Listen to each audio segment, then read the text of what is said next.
بسم اللہ الرحمن الرحیم۔ یہ ویڈیو بہت سے حضرات نے بھیجی ہے، کہا ہے کہ اس پہ مختصراً تبصرہ کر دیا جائے، اس لیے کہ اس ویڈیو کو شیئر کیا جا رہا ہے سوشل میڈیا پر، تو میں اس پہ مختصراً تبصرہ کر رہا ہوں۔ یہ جو صاحب ہیں، بہت سے حضرات تو ان صاحب کو جانتے ہیں، ان کا نام ہے عاقل جدہ۔ یہ جدہ کے اندر رہتے ہیں، سعودی عرب کے اندر۔ یہ اصل ہندوستان میں غالباً دیوبند کے آس پاس کہیں کے رہنے والے ہیں۔ اب یہ صاحب جو ہے جدہ کے اندر رہتے ہیں سالوں سے، اور وہاں یہ کچھ اور کام بھی کرتے ہوں گے، لیکن سوشل میڈیا پر یہ لوگوں کو دین سکھلاتے ہیں۔ خود دین پہ عمل نہیں کرتے ہیں، لوگوں کو دین سکھلاتے ہیں۔ حیرت اور تعجب ہوتا ہے کہ کیسے غیر مقلدین کی جو عوام ہے وہ ان سے مسائل معلوم کرتی ہے، ان سے مسائل معلوم کیے جاتے ہیں، اور یہ صاحب جو ہے وہاں کے جو علماء ہیں ان کے جوابات ریکارڈ کر کے لوگوں کو بتا رہے ہوتے ہیں۔ خود عمل کرنا نہیں ہے، ساری دنیا کو بتانا ہے۔ بہرحال دارالعلوم دیوبند کے احاطے میں کھڑے ہوئے، ان کی نواسی ان سے پوچھ رہی ہے کہ نانا جان آپ تو دارالعلوم دیوبند میں اس سے پہلے بھی آ چکے ہیں، تو اپنا کوئی قصہ بیان کر دیجیے۔ تو یہ قصہ سنا رہے ہیں جو بظاہر جھوٹا معلوم ہو رہا ہے۔ قصہ کیا سنا رہے ہیں؟ قصے سنا رہے ہیں کہ میں اس سے پہلے بھی یہاں آنا ہوا تھا 15 سال پہلے، اور اس وقت کچھ طلبہ نے مجھے پہچان لیا تھا، یا کچھ لوگوں نے۔ تو ایک طالب علم کے پاس میں مسلم شریف تھی، تو میں نے ان کو کہا کہ آپ جو ہے بخاری اور مسلم پر عمل نہیں کرتے ہیں۔ میں نے ان سے کہا، تو انہوں نے کہا کہ نہیں، ہم تو عمل کرتے ہیں۔ تو میں نے کہا کہ تم رفع دین پہ عمل نہیں کرتے ہو، اور تم آمین بالجہر نہیں کرتے ہو، تو بخاری پر عمل نہیں ہے، مسلم پہ عمل نہیں ہے، تو پھر کس چیز پہ عمل ہوگا؟ کاش دارالعلوم دیوبند اس پر جو ہے عمل کرانا شروع کر دے، وغیرہ وغیرہ، اس طرح کی باتیں کر رہے ہیں۔ اب ذرا سا سوچئے کہ ایک ایسے صاحب کہ جن کی زندگی کے اندر کوئی عمل نظر نہیں آ رہا ہے، جو خود بخاری شریف پر عمل نہیں کر رہے ہیں، اس لیے کہ بخاری شریف کے اندر یہ حدیث موجود ہے نا کہ داڑھی کو بڑھایا جائے، یہ حدیث بخاری شریف کے اندر موجود ہے، لیکن خود اس پر عمل نہیں کر رہے ہیں۔ دارالعلوم دیوبند کے احاطے میں کھڑے ہو کر دارالعلوم دیوبند کو اور دارالعلوم دیوبند کے طلباء کو یہ طعن و تشنیع کر رہے ہیں کہ یہ لوگ حدیث پر عمل نہیں کرتے ہیں۔ کس قدر ان لوگوں کے اندر جرأت ہوتی ہے، اور کس قدر یہ بے شرمی کی اور بے غیرتی کی بات ہے کہ ایک آدمی خود تو عمل نہیں کر رہا ہے، دوسروں کے اوپر وہ طعن و تشنیع کر رہا ہے۔ اب دیکھیں آپ کہ رفع دین کرنا یا نہ کرنا، تو اس سلسلے میں تو روایتیں موجود ہیں، دونوں طرف روایتیں موجود ہیں۔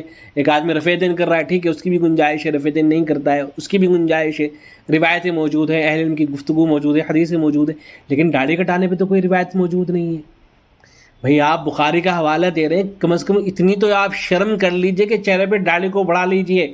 ہمارے یہاں جو ائمہ اربعہ ان کے یہاں تو یہ ہے کہ کم از کم ایک مشت داڑھی ہونی چاہیے، لیکن غیر مقلدین کے یہاں تو یہ ہے کہ آپ کو قینچی تک نہیں لگانی ہے، آپ کو داڑھی کو بڑھاتے چلے جانا ہے، اس کو بالکل بھی کٹ نہیں کرنا ہے۔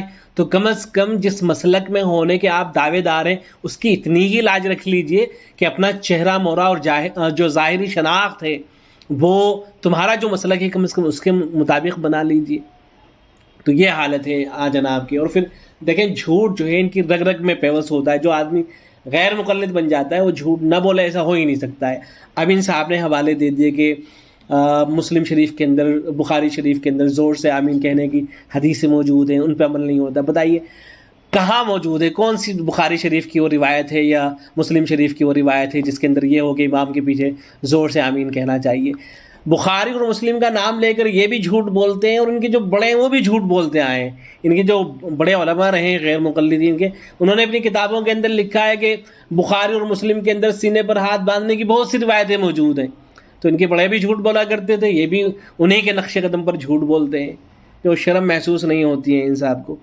بہرحال جھوٹے واقعہ سنا رہے ہیں۔ کسی طالب علم کے ساتھ اگر تھوڑی دیر کے لیے آپ بیٹھ جائیں دارالعلوم دیوبند میں، تو انشاءاللہ آپ کے دماغ کے اندر یہ جو سب کچھ بھرا ہوا ہے وہ سارا کا سارا صاف ہو جائے۔ الحمدللہ دارالعلوم دیوبند کے جو طلباء ہوتے ہیں جن کے بارے میں کہا جا رہا ہے کہ مجھے تو یہ کہا گیا کہ ہم تمہیں چھید دیں گے، نکال دیں گے، تو جو دارالعلوم دیوبند کے طلباء ہوتے ہیں وہ چھیدتے ضرور ہیں، لیکن وہ دلائل کے ساتھ گفتگو کرتے ہیں، دلائل کے ساتھ مرمت کرتے ہیں، اور ایسی مرمت کرتے ہیں کہ زندگی بھر یاد رہ جاتی ہے۔ تو اس لیے اگر آپ ابھی بھی دیوبند کے آس پاس میں یا دیوبند ہی میں اگر ہیں آپ، تو جائیں کسی طالب علم کے ساتھ بیٹھیں، تو انشاءاللہ وہ آپ کو بتائیں گے کہ کن کن روایتوں کے اوپر عمل ہو رہا ہے اور کس طرح سے عمل ہو رہا ہے، اور آپ لوگوں کی کیا صورتحال ہے۔ تو بہرحال میں تو غیر مقلد جو علماء ہیں ان سے گزارش کیا کرتا ہوں، اس سے پہلے بھی یہ گزارش کر چکا ہوں کہ کیا تمہارے یہاں علماء مر چکے ہیں؟ تمہارے یہاں علماء باقی نہیں رہ گئے کہ تمہاری جو عوام ہے علماء کو چھوڑ کر کے ایسے لوگوں کی طرف رجوع کرتی ہے کہ جن کا دین سے کوئی لینا دینا نہیں ہے، نہ ان کا کوئی علمی مقام ہے، نہ علمی معیار ہے، نہ علمی کوئی سند ہے ان کی، ایسے لوگوں کی طرف رجوع کرتے ہیں اور وہ کچھ بھی بتا دیتے ہیں، لوگوں کو خود بھی گمراہ ہو رہے ہیں اور دوسروں کے لیے بھی گمراہی کا سامان فراہم کر رہے ہیں۔ اللہ رب العزت ایسے لوگوں کو عقل سلیم اور ہدایت سے نوازے۔ السلام علیکم ورحمۃ اللہ۔ اور ہاں، انہوں نے یہ بھی جھوٹ ہی بولا ہے کہ دارالعلوم کے احاطے میں بزرگوں کی قبریں ہیں۔ دارالعلوم کے احاطے میں کسی بزرگ کی کوئی قبر موجود نہیں ہے، یہ جھوٹ بول رہے ہیں صاحب۔